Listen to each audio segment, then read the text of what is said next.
everyone, welcome to episode 44 of HardcoreGaming101.net's top 47,858 games of all time podcast, where we objectively, definitively, and scientifically rank the games you nominate on Twitter. Xerxes couldn't make it, as he's busy dishonoring the Uberoro clan with poorly timed jump kicks. My panelists today are... I'm Bobinator. And I'm Satang.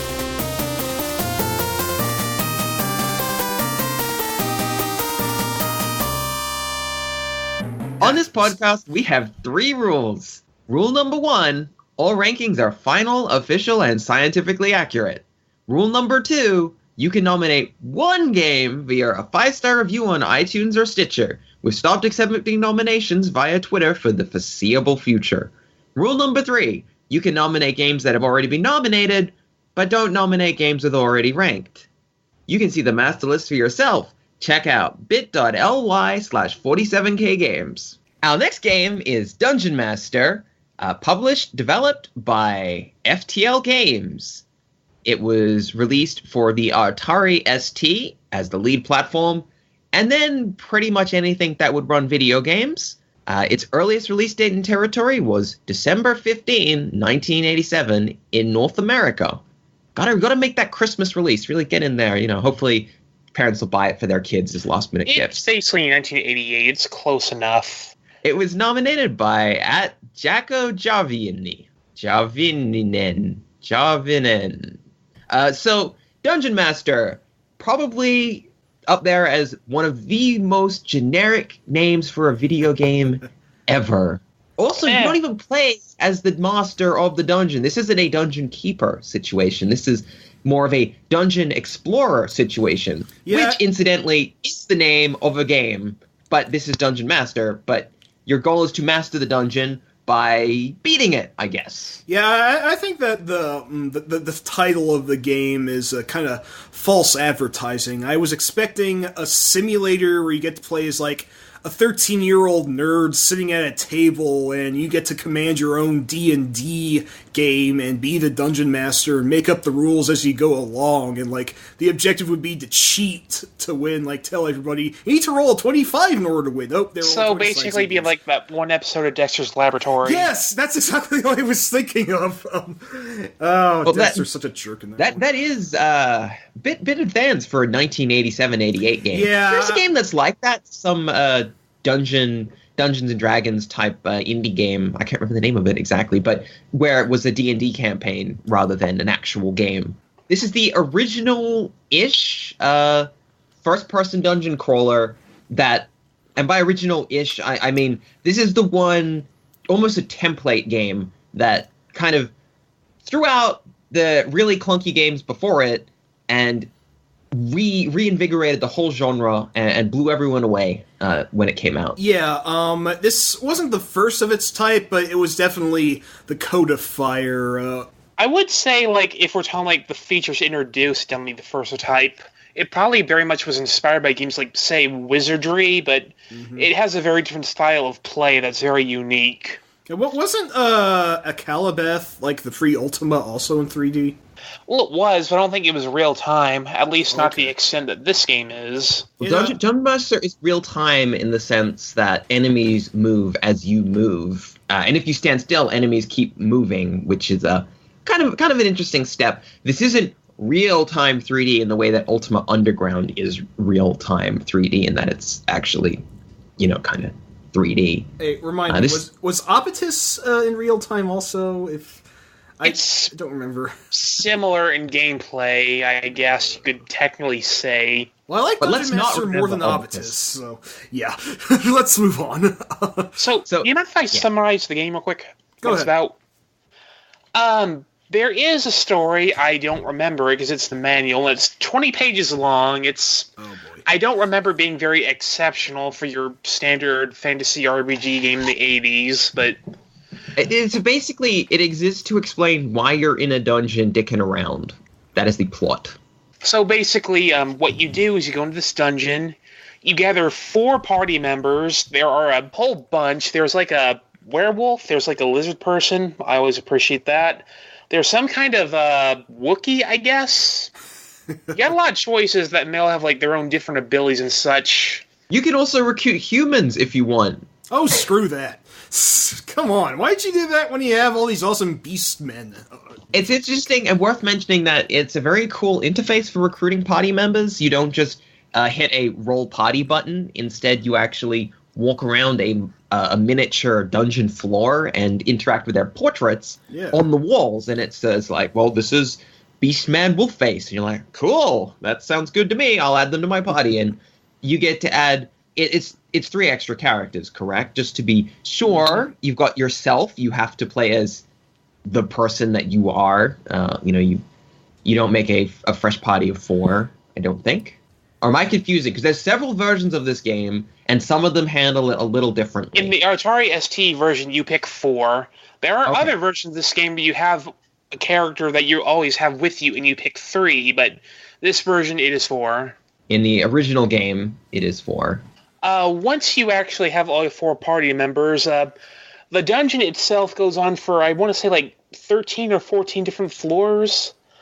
It's mostly trying to find your way to the exit, dealing with the various puzzles and, of course, monsters that you encounter. Now, it's worth noting that, contrary to what you may believe, the game is not randomly generated. This is a handcrafted one dungeon that... Everyone explores it. You get the same dungeon. It doesn't change every time. It's just basically the same thing. So instead, it's full of actual puzzles and little memorable areas that have been put together. So, there are pressure tiles, and when you step on them, they open doors. Or when you step off them, they go back up, and they close doors. So you got to actually place objects on top of them to hold them down, which is really, really interesting. And that's another thing I want to talk about. This game has a really cool interface for, let's call it early 1988. There is no typing. You do not use the keyboard. Everything is controlled with the mouse. Everything is handled basically visually, I would say. Like, if you want to drop something, you have to open up your inventory, click it, and move it down onto the screen where you want it to go. And I'd say, compared to a lot of other games of the time where you might have to use like every key in the keyboard to do everything, that is a really unique way of handling it. I wouldn't describe it as a efficient interface. It's not going to be the maximum efficiency hotkey interface, but it is probably one of the more immersive interfaces that you can get, especially for the time. You actually feel like you're physically... I got to move my items from my backpack to my equipment. I've got to put an item on the screen, so I just put on the screen. If you want to fill up your flask of water, you have to click the flask, drag it to the water, fill it up, and then you can shove it in your character's face, a little picture of their mouth, and then they'll actually make like a face. I'm not sure if I can qualify this, but would you say that this interface is generally easier to understand than like most of Sierra's adventure games around this time? Well, they mostly had text parsers, so I guess it's kind of a different beast, but no, for its time, it's pretty easy to understand, and without being too incredibly complex for the most part. I'd say this one it works really well because it's an intuitive interface. Yes. You're like, I need to do this. What happens? Well, if I click this and then I just move it, it works. It's like, wow, it actually did the thing that I thought it was going to do. Which is, it's difficult to appreciate in 88 how handy that is to have an interface that responds in the way that you would intuitively expect it to respond. We're in the year 2017, which makes this game technically 30 years old. It hasn't actually reached that yet, but it's almost there. Yeah. And wow, that's like really impressive for then. Like, now you expect the game to be intuitive. Now you expect it all to make sense. And you expect the game to basically forcibly teach you everything without needing to even pay attention, How do you explain Divine Cybermancy?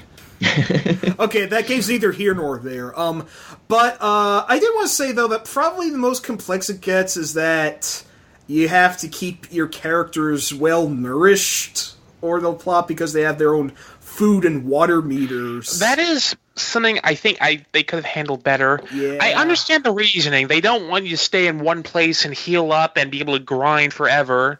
They want you to keep moving, but I think maybe it would have been better if you like one timer bar that you had to refill every so often. Like having like 2 bars for everybody you have to micromanage is kind of overdoing it. I would say that's probably, I want to say, the most old school this game gets in its difficulty, because like you said, it's just like more management than could have been consolidated. Like, and they already have the torches. You have to keep picking those up, keep having light going. That would have been enough of a pressure to keep moving forward. That's how Shadowgate handled it, come to think of it. And I do think that that the food and water, while relatively realistic, I don't know, it didn't need to be there. I mean, what can we say about this game being difficult besides those meters?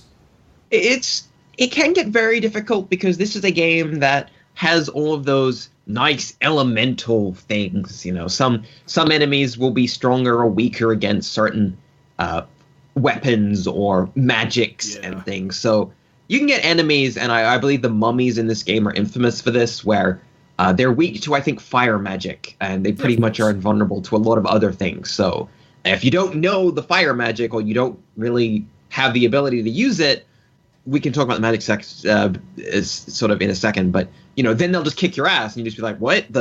Huh? But on the upside, you can avoid plenty of enemies if you're lucky. You can actually run away, and that's pretty cool. That. I almost want to say this game is almost like a survival horror game at some points, because it does have admittedly it is a bit of a creepy atmosphere. Like these things shuffling in real time, I've always found slightly unnerving in a way, but like that you can also just kind of run by them. It's like I don't know. I want to say maybe survival horror took a little influence from what Dungeon Master set forth. Besides, all the actual dungeon crawling games like Phantasy Star, for example, its dungeons are on 3D. So, but the great thing is, as you said, you aren't locked into place when enemies are in front of you necessarily. Sometimes you can run away and that sort of thing, which is nice, to actually feel like you're in a fight, you're in a situation. Your solution in a lot of games is to just keep fighting, or hitting the run button and hoping that the game says, all right, fine, run away this time, and then the enemy just evaporate and then you never see them again.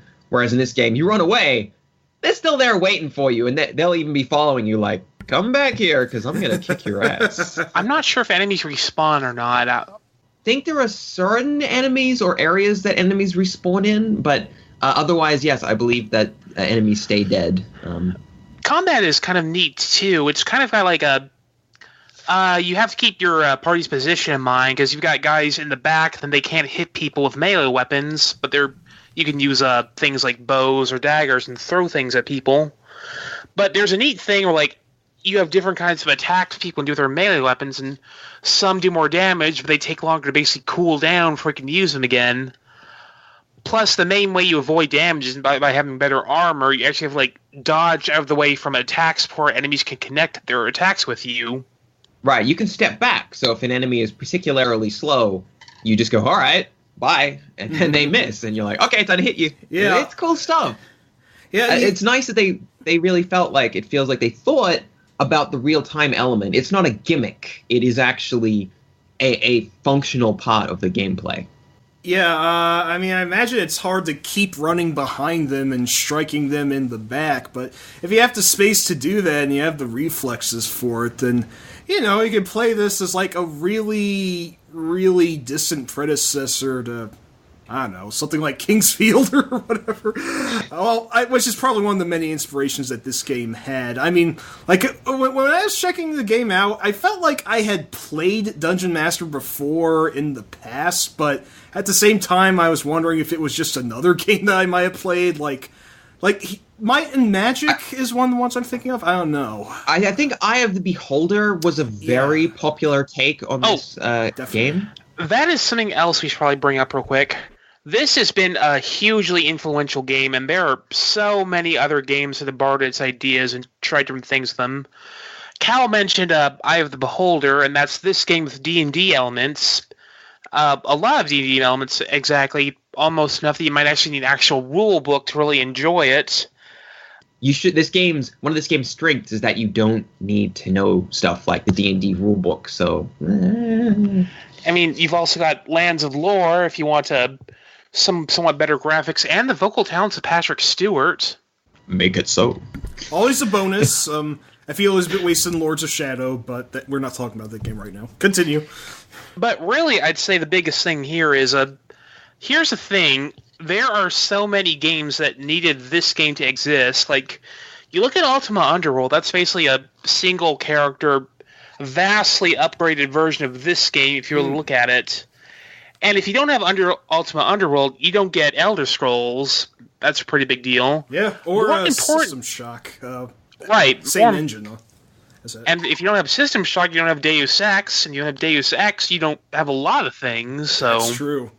There's an undeniable amount of influence this game had, and it is, as I've mentioned with some other games in the past, a bit like XCOM. Sometimes the game doesn't need the elements from the game itself to just be like, yeah, but you know that the people behind these games, they played Dungeon Master. Like, wow, just the way this game functions, just the way it is, it really inspires me to make games, not necessarily this game, but just like kind of just take this feelings, the elements from this and make a completely different game. But it's a very popular, hugely popular game. Dungeon Master was really big, sold tons and tons and tons of copies. Crazy sales on this one. Very, very popular and very well received. Because why wouldn't it? It's pretty intuitive. It's fun. It looks great.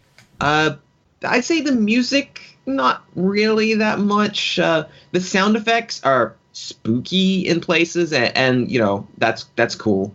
A lot of people didn't have sound cards in 88, so it wasn't a huge deal for it not to have lots of sound, even when it found its way to other systems. It did get music on some other platforms, though, so I guess because does the Atari ST version have music? I don't remember, to be perfectly frank, but I didn't think it does. I don't think so. I do believe that some versions of this game have music. We should probably talk about that a little bit, because that's something a bit interesting. Super Nintendo version, it's kind of maybe not the best way to play this game, because this probably isn't like the best game to play with a controller. This actually has a exclusive version of the TurboGrafx CD, and that's got a few differences. It feels a little more, for lack of a better word, Japanese in how it's designed. You don't have one big dungeon, you have a bunch of smaller dungeons, and you have one main character who stays with you from the entire game, but you swap out your party with each dungeon you enter, and I think it's kind of an interesting way to play the game. But however you play it, it's really cool, and it would be remiss of us not to mention that this game has received a fairly popular, fairly well critically received fan remake, reboot, re-inspiration, whatever, in the form of... I was hoping someone else would jump in. Legend of Grimrock. There you go.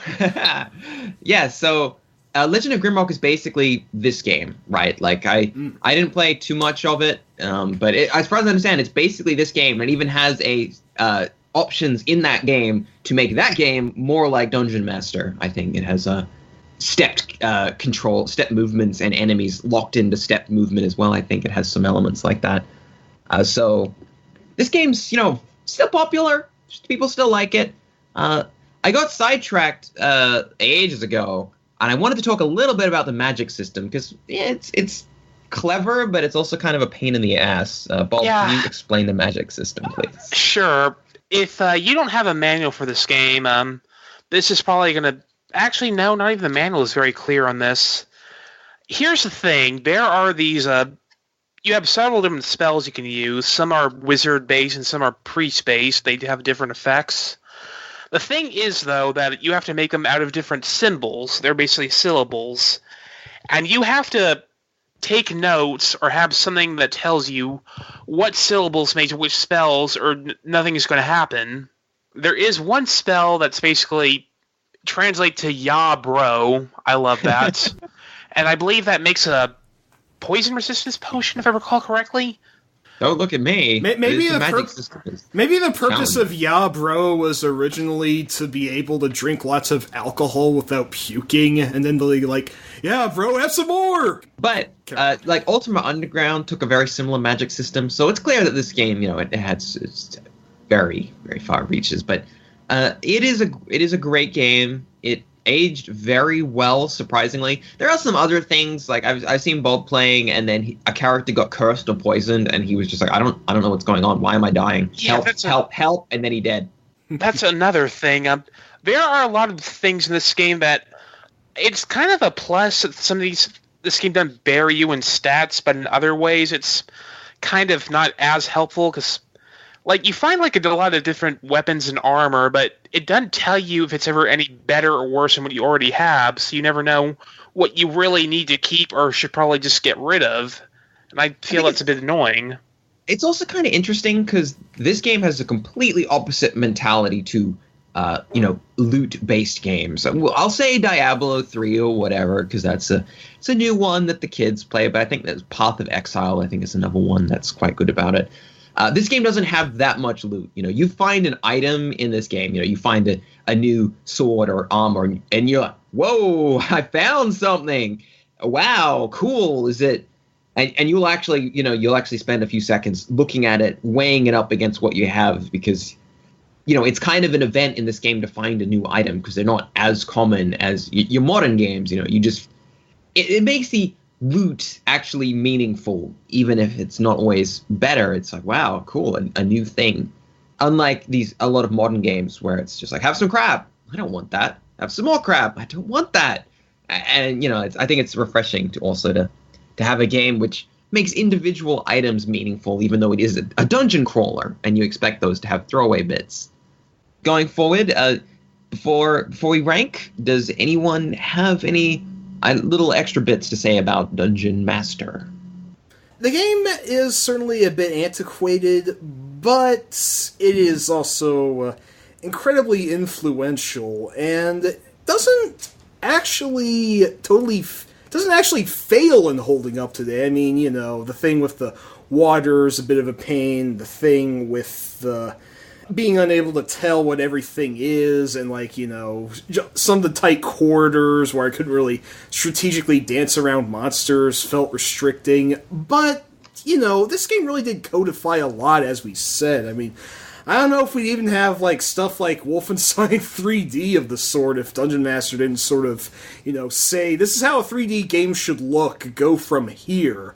And, I mean, I don't want to jump right away to ranking if anyone else has anything, but I want to say this one goes at least somewhat high due just to what it's done for gaming in general. That's a good time to rank, because I don't think anyone's got anything more to add. Let me make one more point before we rank. Actually, this does kind of segue. Sure. This is the thing with this game is it introduces the concept, but you could find games that do the same thing but better pretty quickly. Yeah. So even if they're like the exact same genre, like something like, I don't know, Lands of Lore has a lot of nice features like an auto map that would make this kind of a better game. I don't know. The auto map is a complicated situation because Dungeon Master is not a randomly generated game, and you only have to draw one map, and it is grid-based. This game is completely possible to take out your grid paper and your pencil and draw a map, because unlike when I was complaining about Metroid previously and a few episodes ago, not Super Metroid, the original Metroid, there's no non-ratio spaces. If you take a step in Dungeon Master, it's a step, and it's a single grid blip. So this game, you can map quite readily compared to other games. And, auto map's good, but this is a game of dungeon exploration, and I don't necessarily mind that there isn't an auto map if you're really getting into the spirit of 1980s dungeon crawler games. Yeah, this is you need to break out of grid paper. Yeah, I was going to say, this is the sort of game that I think would be completely born for cartographers, just to sketch everything out where all the enemies and thingies are, and maybe even encouraging several playthroughs so that you have the optimal layout of things, which, it would require some patience, but I think it'd be interesting to keep going into the game for research until you're ready to do, I'm going to beat this run. Yeah, I find that aspect interesting. I will say, in some fairness, though, I believe the game doesn't have a compass, which is a big no-no. there should be a compass. Yeah, that sucks though. But what can you do? Really That's wish I knew the where biggest north deal was. killer for me. Like, I'm okay with making my own map. I'm aware that's just part of the genre, but I'd like to at least know which way I'm facing. That doesn't sound that unreasonable. But I do like the idea that you can dump items and stuff on the ground to kind of trail where you've been. And I think enemy corpses, do they stay?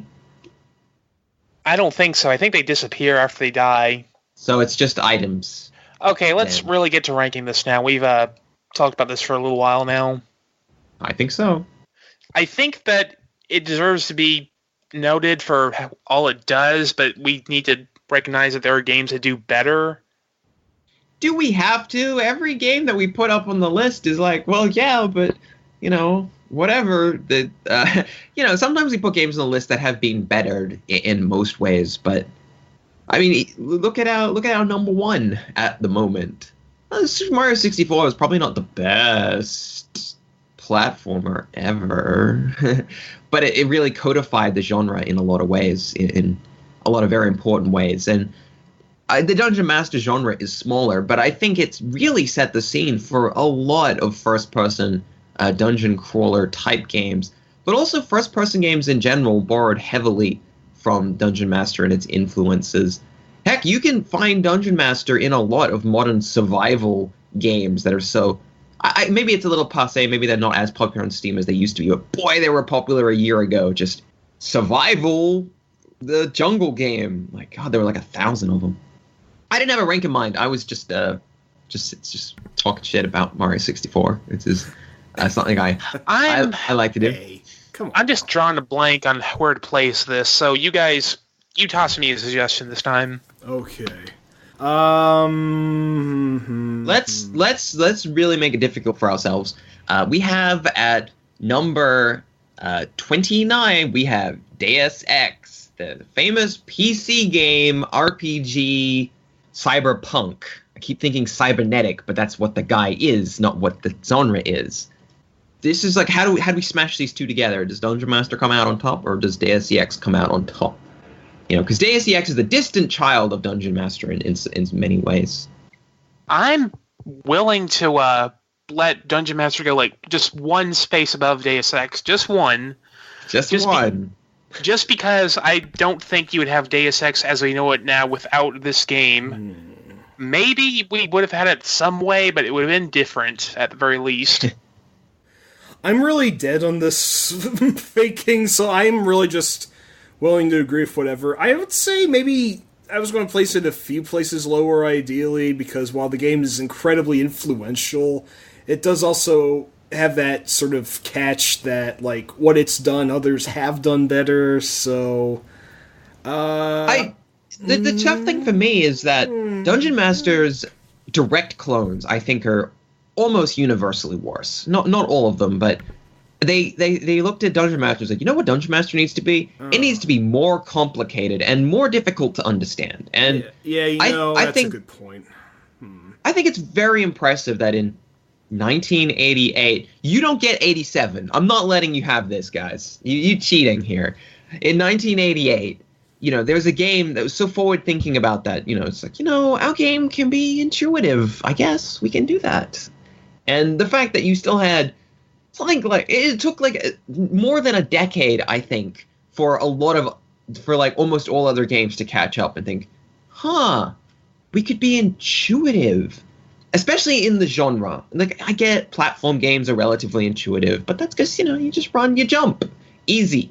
Dungeon Master took a very complicated genre, a very complicated idea, and right at the, onset of the genre went, yep, there you go. Figure it out. It's easy. You can do it. You can do it, even if you're a kid, and I think that's pretty cool that they took that route. So I think it does deserve to be heralded in that way. So you make a good point, but where exactly are we placing it? Still above Deus Ex? Is everyone still on board for that one, or Bob? I hope Bob's still here. I'm still going for above Deus Ex. I don't know where else to put this, so congrats, Dungeon Master. Because we don't know. What I think, and I think what will stop Dungeon Master from getting a little higher, so we aren't accused of not sort of being fair. I think Dungeon Master's main letdown is that the plot is really not there. You got these cool characters like, hey, I'm the Lizard Man, and it's like, cool, what do you do?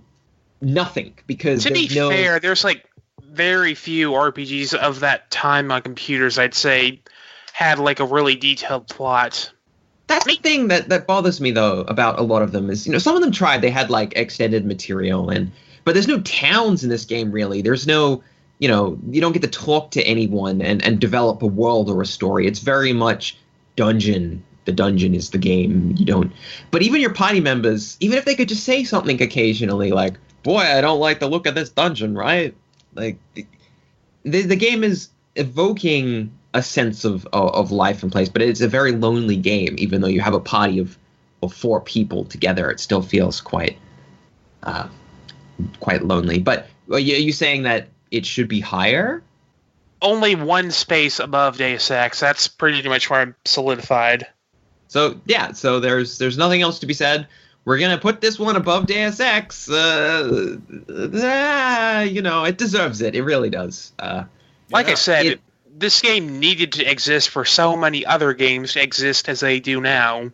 Yeah, I feel it's always hard to place this sort of thing when you have a game that is very complicated. It's a lot harder for a complicated game to age gracefully and also to hit all the right marks when it first came out. When you hit the upper parts of the list, it's like, well, this game's really simple, but it works really well and it's timeless. This game isn't exactly timeless because it can be perfected in other ways, but boy, they did a lot for 88, 87, and it deserves to be recognized for that. And I hope if you haven't played a dungeon exploration game of this type, Dungeon Master is still not a bad choice, but maybe it'd be better off with Grimrock at this point. And you'd be supporting modern indie development, so cool. Play either one. They're good and interesting games. Yes.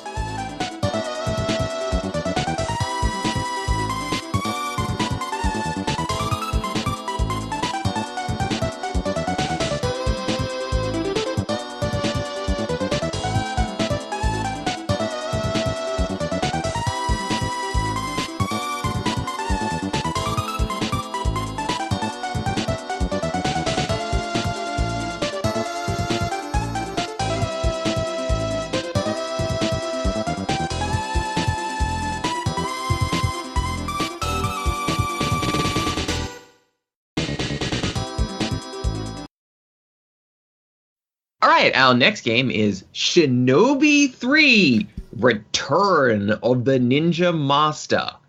It was developed by Megasoft and published by Sega. It was released on the Sega Genesis / Mega Drive, and its earliest release date and the region was July 23rd, 1993 in Japan. That was nominated to us by MDK2. Shinobi 3, Ninja Games. Ninja game. Gonna say something real quick. This is a game where you could have a ninja on a surfboard dive kick while riding surfboard so hard that he blows up missiles and bounces off of them, and you fight mecha while you're doing this. Number 1, next game. Well, I got no problem with that, so excellent. Finally, a Sega game reaches the top position. Alrighty. Stop the recording in that case. We should probably just say a little more so that the listeners don't feel ripped off. But but no. In all seriousness, I want to get too ahead of myself, but this really is one of the finest action games on the Sega Genesis, if not of most action platformers I played. It's high quality stuff. I mean, it looks fantastic. It has all this rad parallax scrolling on it, just all these neato graphical effects. Like, especially in the third level, there's some cool stuff happening in there with all the weird body waste everywhere. It's a creepy level. And the soundtrack's, I think, really fantastic. May not be composed like Yuzo Koshiro like its predecessor was, but it makes the best use of the Genesis's FM synth that it possibly can. I should also say that Shinobi 3 is a little bit of a confusing title in a way, because it's known in Japan as Super Shinobi 2, which makes it the direct sequel to Revenge of Shinobi, also on the Genesis, which was called the Super Shinobi in Japan. So I guess it's Shinobi 3 because Revenge of Shinobi was supposed to be Shinobi 2 compared to the arcade game. But then there's the Shadow Dancer game, so this is kind of a kerfuffle. I don't know. Thankfully, that doesn't really impact our ability to talk about Shinobi 3. So let's say I'd never played a Shinobi game in my life. What would you tell me that you actually do in Shinobi? Because I get that you're on a surfboard and you're a ninja, but what makes this game different to the other Shinobi games? What makes it different to other action games? Why is this game actually really good? If I may speak for a minute, I'd say something this game does really well, something you didn't really see in too many action games at the time. You have a lot of mobility, and I appreciate that. You can grab on a certain surface and pull yourself up. You've got a dive kick that you use to bounce off of enemies and then bounce off of other enemies, get a chain going. You've got wall jumps. There's just like so many different ways to move, and it's something that just makes the game control really well, I would say. It just feels great to control.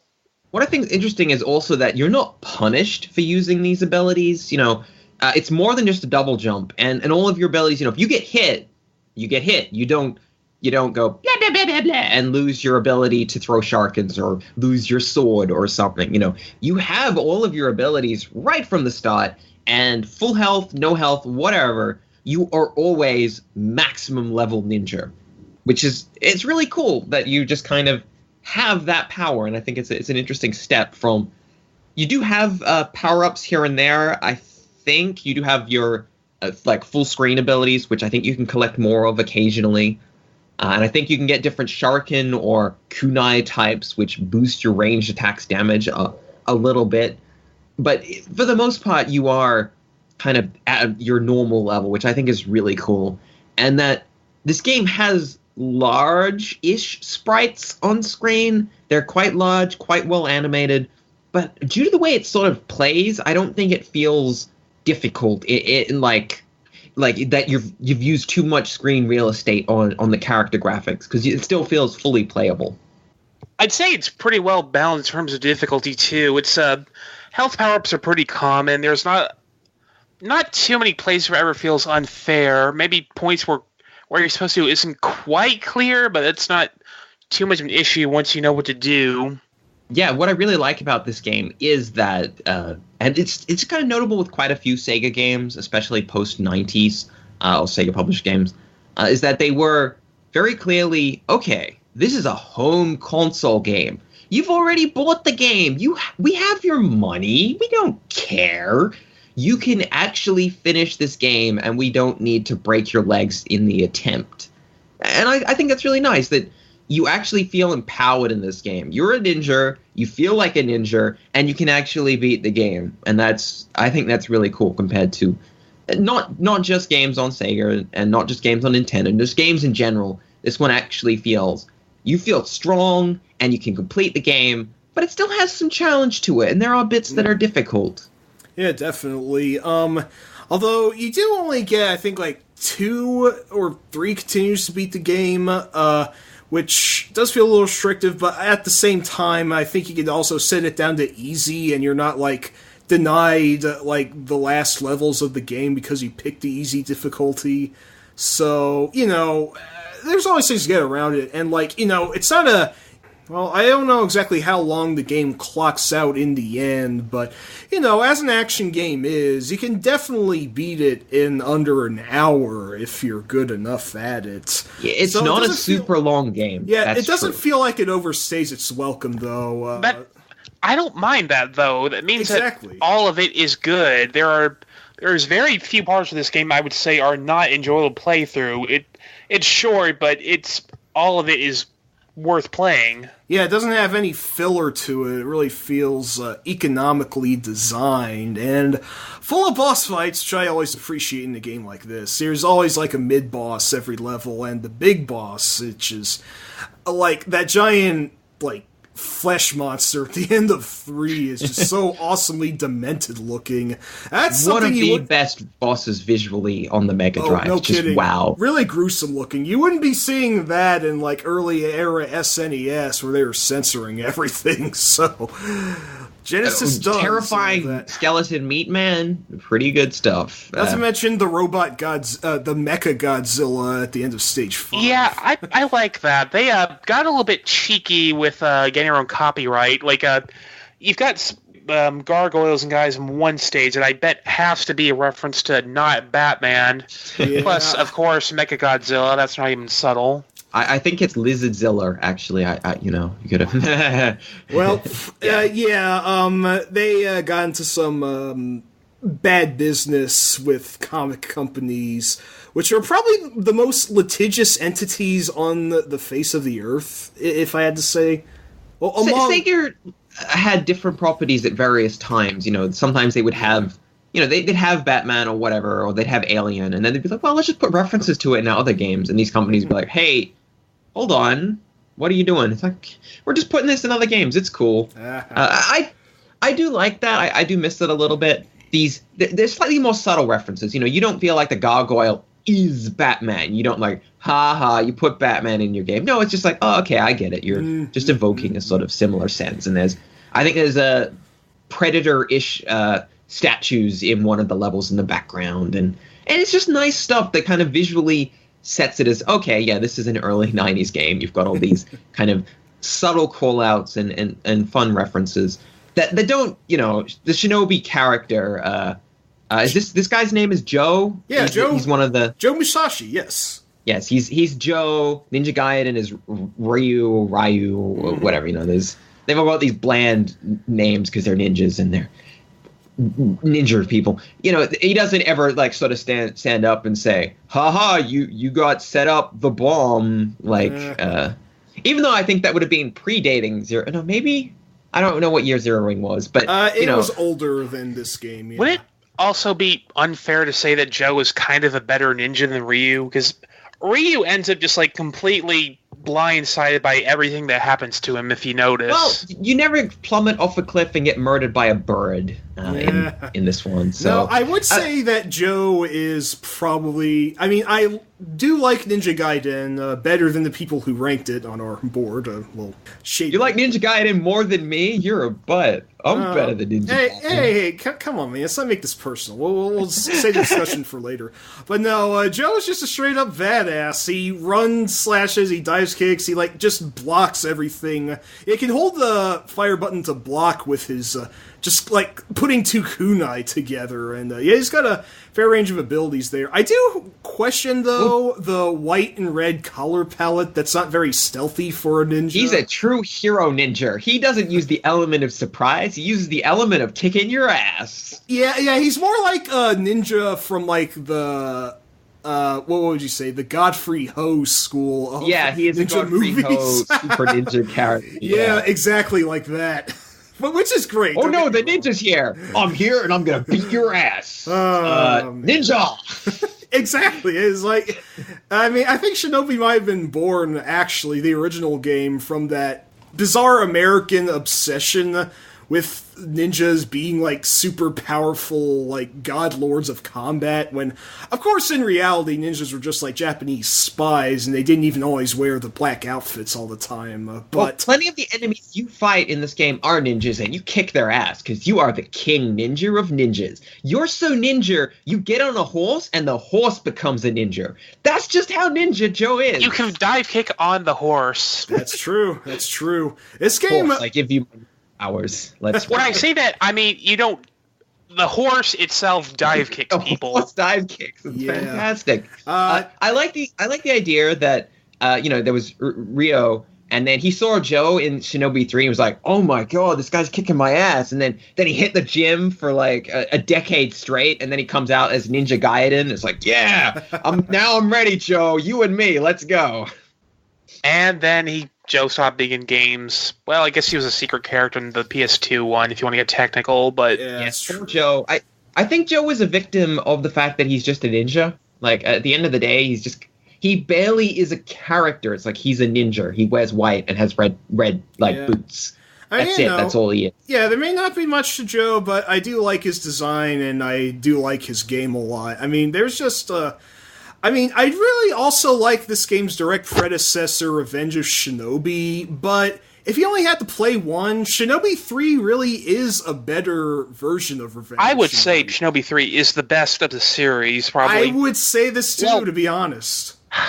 Actually, that's not fair to say. I haven't played the PS2 ones, but definitely the best of the 2D ones.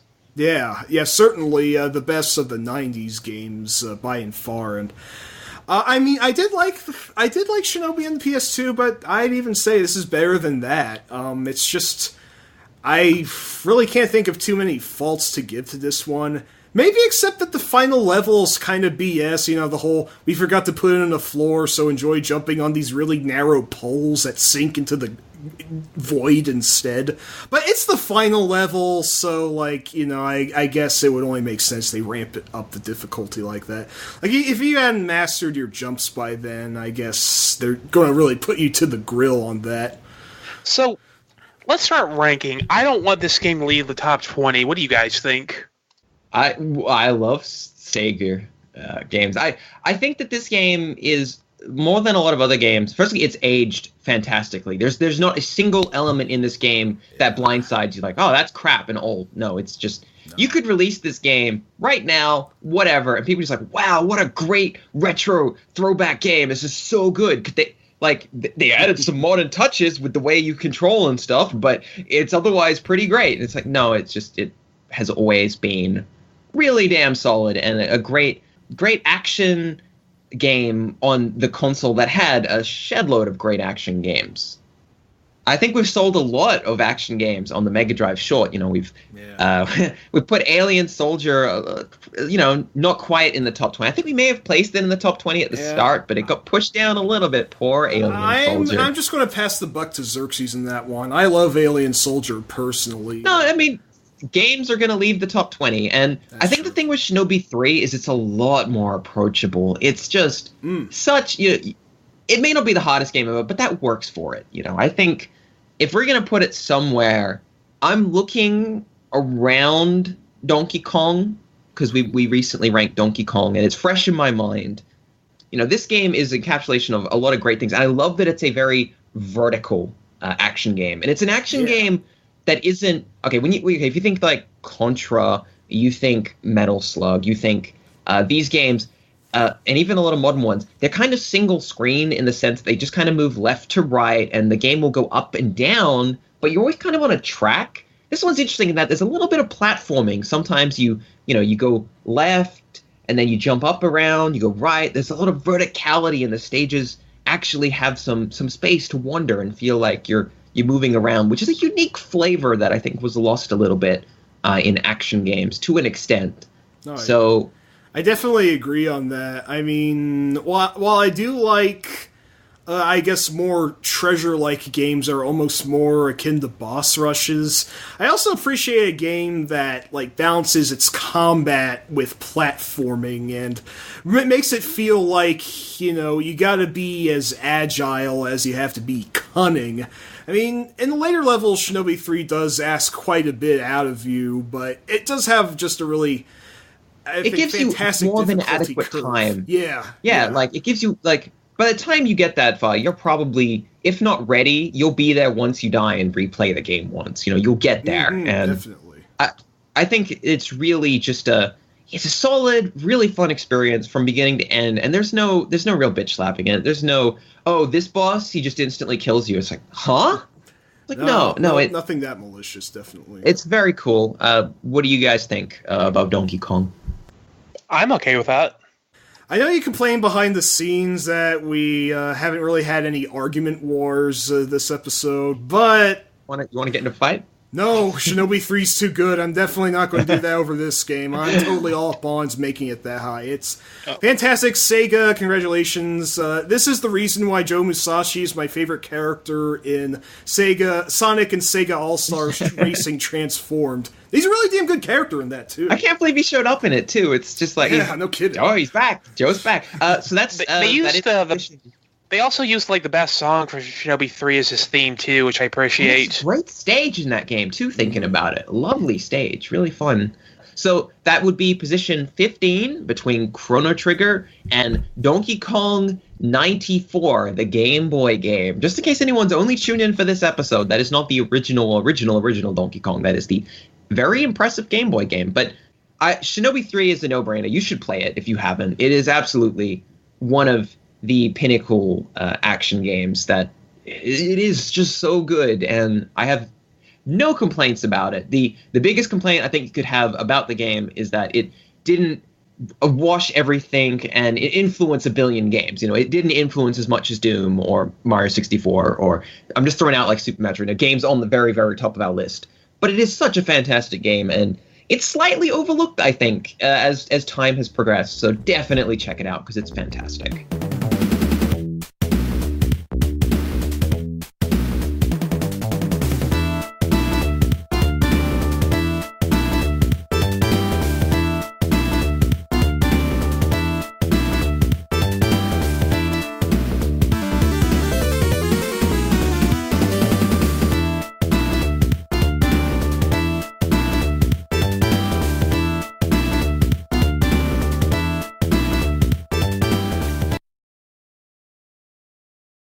In the year 2027, the American Congress passes a poorly worded bill that inadvertently renders all video games illegal. Within 3 days, the entirety of the United States of America collapses into a post-apocalyptic hellscape. But for those of you lucky enough to live in the past, there's still time to donate to the Hardcore Gaming 101 Patreon. So give now, and ensure that the only thing keeping you awake late at night is the ever-present threat of Mecha Hitler's cybernetic human extermination squads. It's nice to have peace of mind. Our next game is Night Trap, and that was developed by Digital Pictures, published by Sega, originally for the Sega CD, because it's very, very, very original platform, the Hasbro Nemo, whatever it was called, didn't see release, so it came out for the Sega CD. Then it came out for a bunch of other things. It was out on the 32X, the 3DO, the PC, lots of systems. Its earliest release date was October 15th in 1992, and that is in North America. And this has kindly been nominated to us by BP Guimarius 23 on iTunes Brazil. Thank you for nominating Night Trap, because Night Trap is legendary. Oh, for more reasons than one, I can tell you that. I don't know how much we wanted to glide on the infamous congressional hearings that this game was tangentially related to. I mean, I guess it's a story everyone's heard of by now, so... Yeah, the interesting thing, Night Trap is a game that was infamous for being almost the video game equivalent of a video nasty. It was something like, oh, it's going to corrupt our children and destroy society. And it is one of the most goofy and innocent games you could possibly imagine. Even though the plot is a bunch of teenagers are taken to a house by a friend of theirs, and turns out the friend of theirs is a vampire, and her family are vampires, and they kidnap people and drain their blood. And that's the plot, but it's such a lighthearted experience. Like, right. Very, very, very... There's, very, like, no violence, no nudity, like, nothing objectionable, I'd say. I mean, like, nothing objectionable. There is a horrible theme song. Well, I will... cut into that right here and start playing the theme song in the middle of our discussion.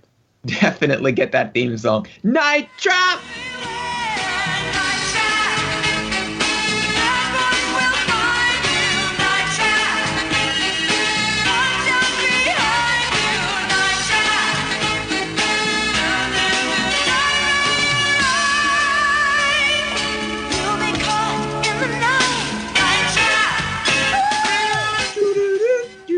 Something like that.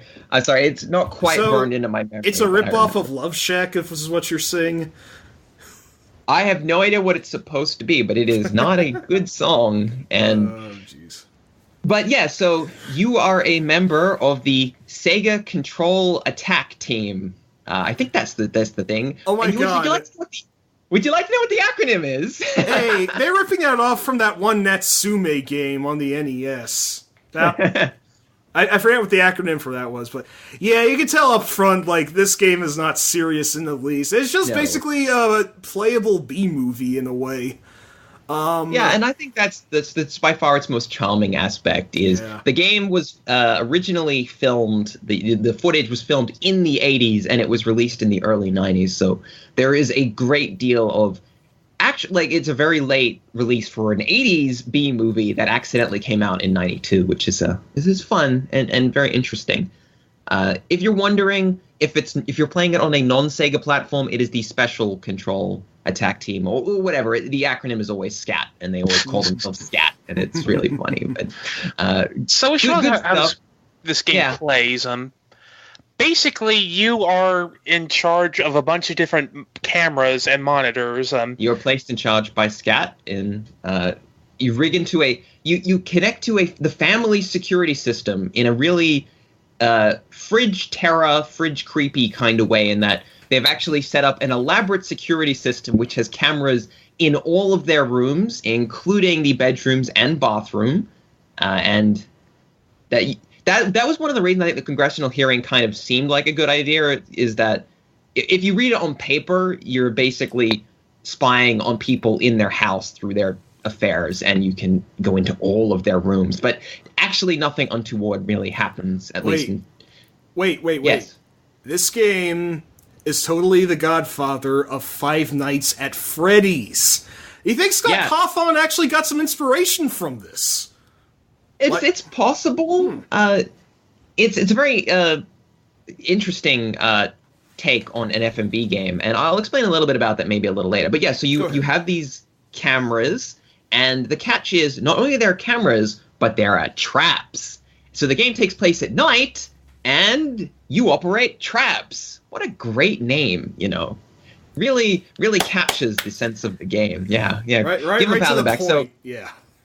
the vast majority of the gameplay is ignoring the plot and jumping between the cameras and looking out for these destitute vampires, these nomadic homeless ones.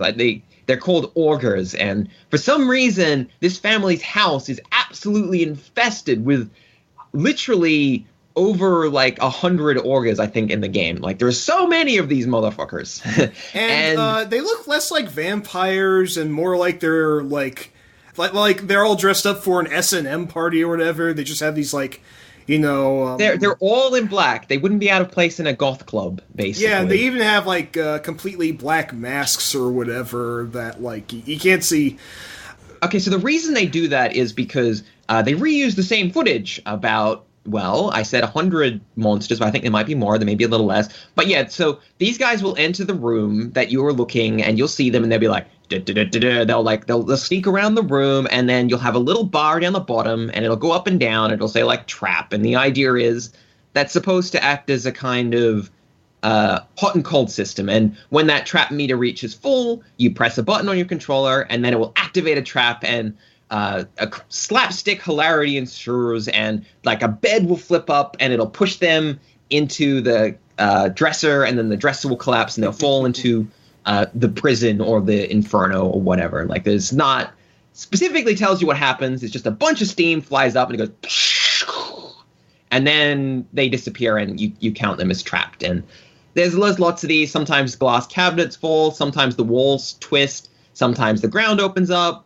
The stairs become, very, very classic. Stairs go from stairs to ramps, and they fall down in holes. It's it's very, very fun stuff, visually very fun. You will see these scenes enough that at some point you'll be like, yes, it's that scene again, very funny. But there is a phenomenal one where a guy gets catapulted off the top of the house into a pit, off the side of the house, which is absolutely genuinely hilarious, and reminds me of, I don't know, Power Rangers sort of style, special effects where they just kind of spring a guy clearly with an upwards camera angle, and it's whoa! It's almost like live action Scooby-Doo of some sort. I don't know how far off base that is, but It's pretty close.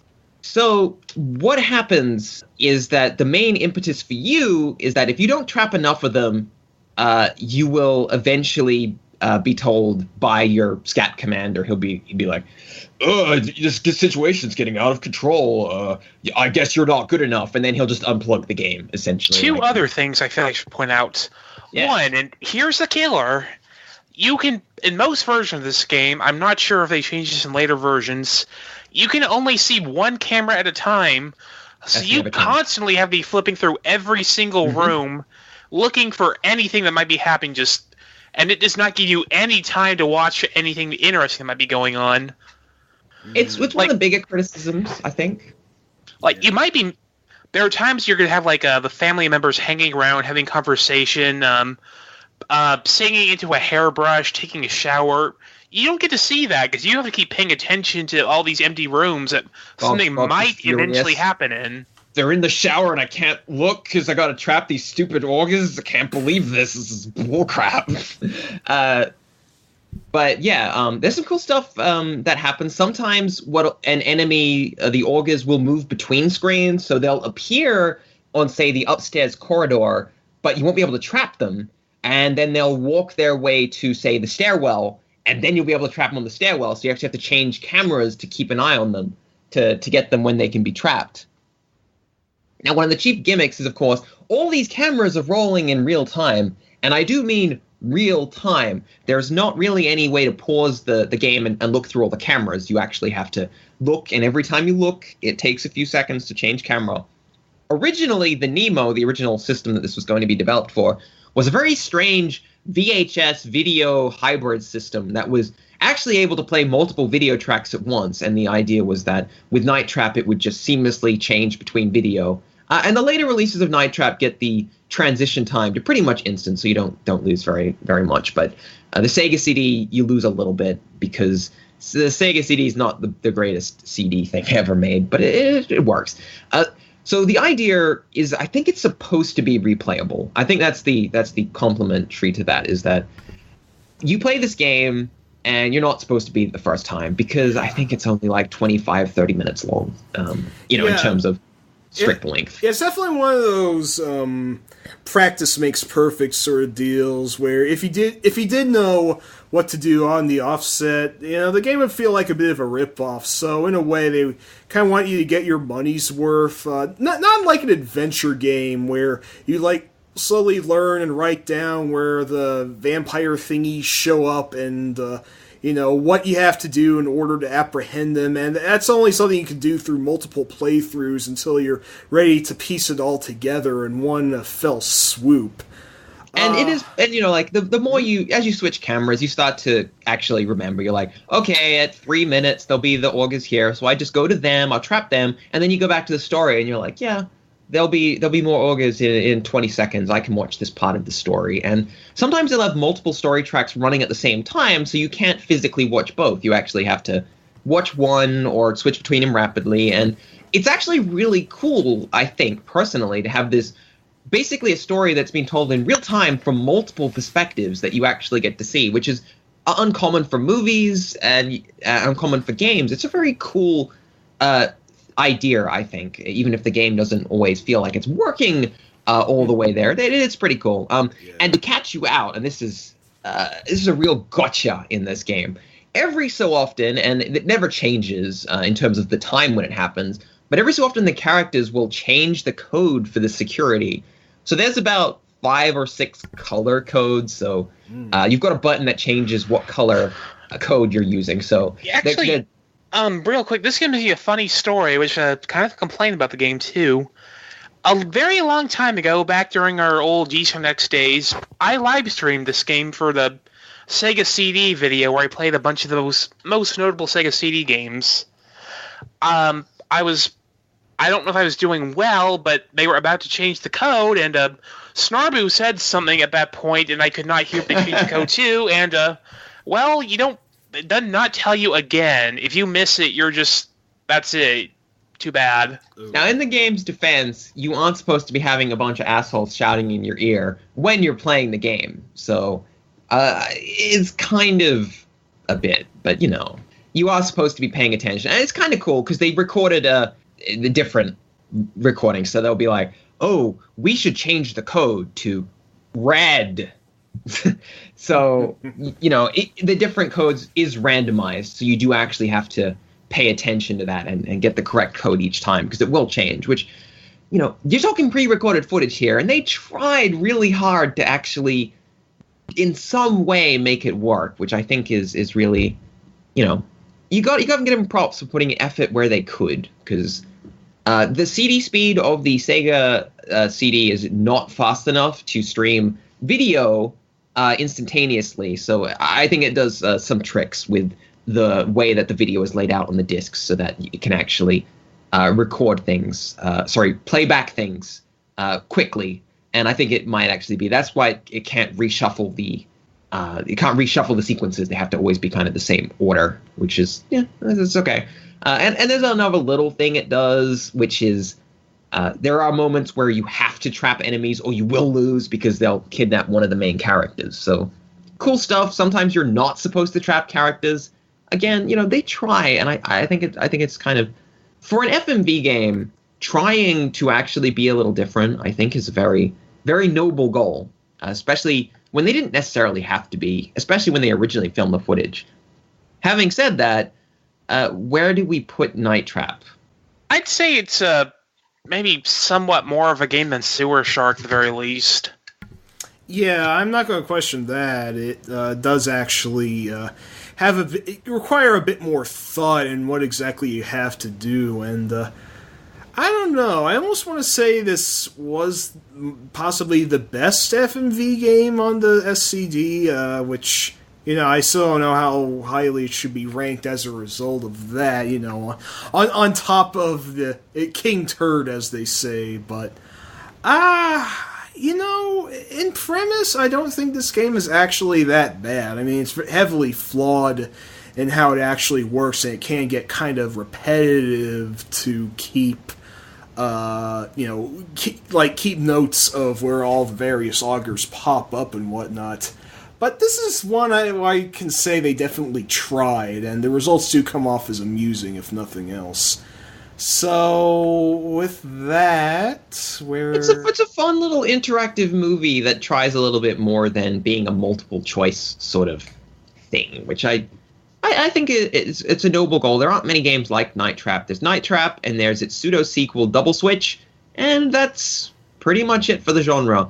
Until you move to Five Nights at Freddy's, which unfortunately hasn't inspired other games to make something that isn't Five Nights at Freddy's, but immensely worse. Stop making Five Nights at Freddy's clones, kids. I'm sick of it. They're not good. What a soapbox.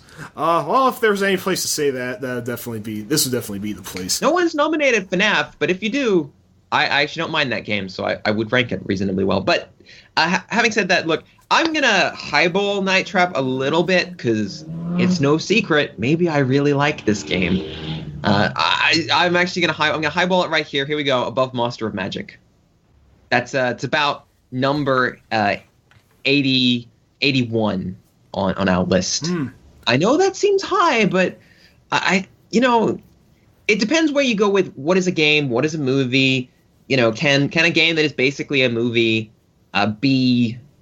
challenge other games? And I think that it's a lot of fun in terms of, it's got fun characters, it's got fun writing. The gameplay actually tries to incorporate the concept of FMV really well in a way that doesn't feel like it's messing with you. It tries to keep the replayability is maybe not great, but they really thought about how do we make a game replayable that's just a bunch of videos strung together. And I think they got most of the way there to a coherent experience. Well, you do make a point, but I definitely wasn't looking that high when I wanted to place it. It does have to be said, though, that this game is very cheesy, and unless you RTFM, probably not immediately easy to know exactly what you're doing in it. But Well, there's very few, in its defense, there's almost no gotchas. This game very, very, very rarely will throw anything like, oh, actually, you were supposed to do this in terms of controls that you didn't understand or bizarre moon logic that you don't understand. It doesn't do that because it doesn't have the capacity to. I guess that changing code is kind of the worst it gets in that way. And the changing code is a nice idea, to try and actually keep you flicking around, which is okay. All right, this is. I am nonetheless going to lowball it a bit more and see what you think of me placing it theoretically between Lethal Enforcers and Clash of Steel. I admit I'm okay with that. I just don't have quite as much seething contempt for Night Trap for whatever reason. Yeah. See, in my opinion, Night Trap is more fun than Lethal Enforcers. Crucify me if you have to, but actually, I really think it's more fun. If you wanted to place it between Ninja Gaiden and Lethal Enforcers, I can work that out. I'm just not placing it above Ninja Gaiden. I'm sorry. It's I have to draw the line somewhere, man. I get it. Ninja Gaiden is an important game. It's pretty good.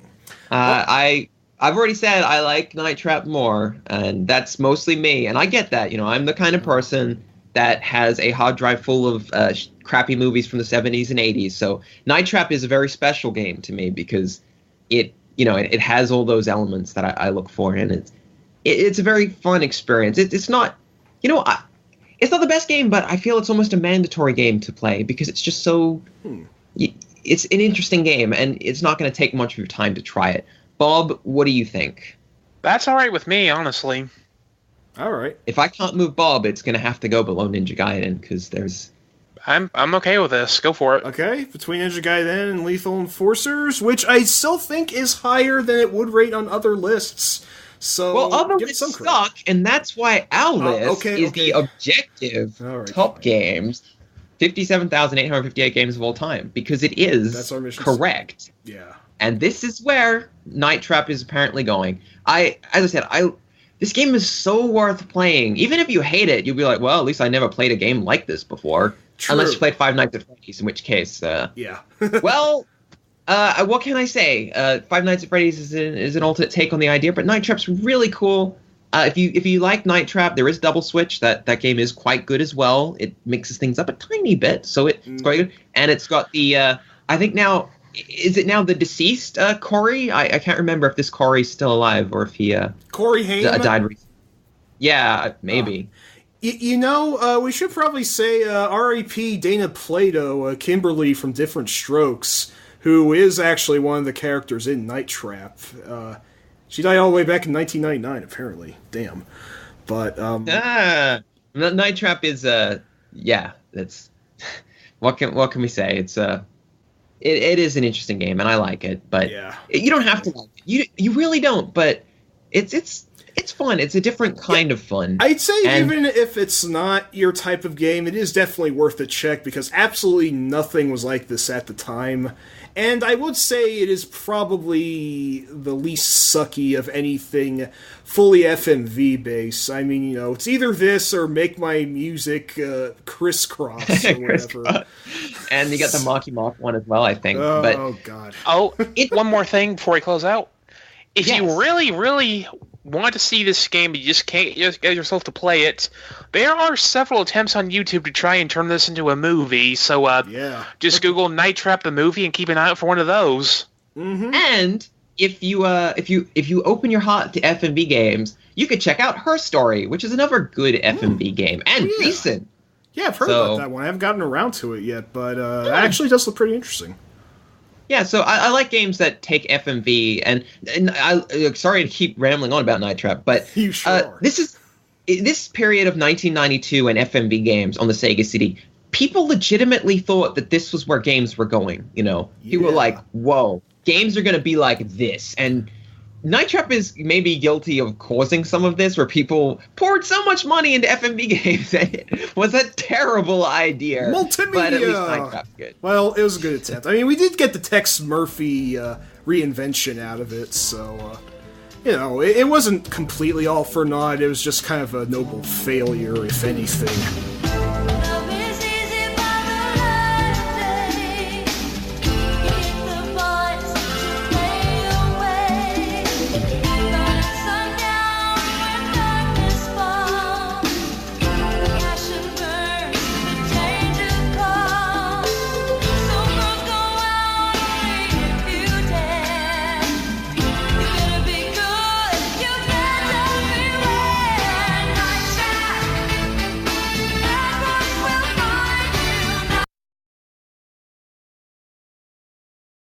That's all for this episode of Hardcore Gaming 101's Top Games podcast. Special thanks goes out to @Jacko Javian and @MDK2 on Twitter and BP Guimarius on iTunes. I apologize if I pronounced any of those names wrong, but come on, help me out here.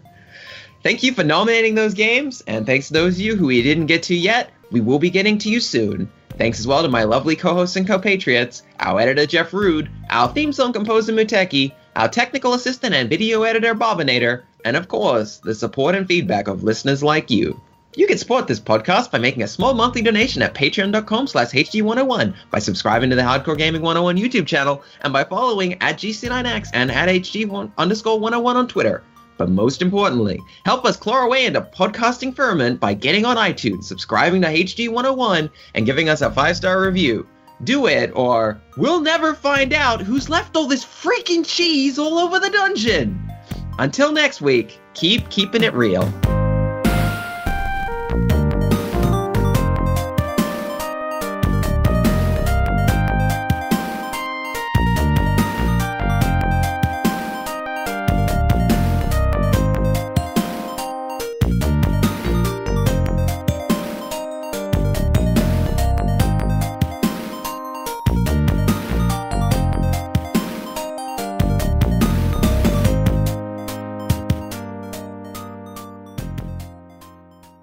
I like that joke. That's very funny. There's so much cheese. Like, who's eating it? The monsters? It's like these monsters is just like lactating everywhere, and it's like becoming cheese. Like, is that what's happening? Ugh, jeez. Ugh. Where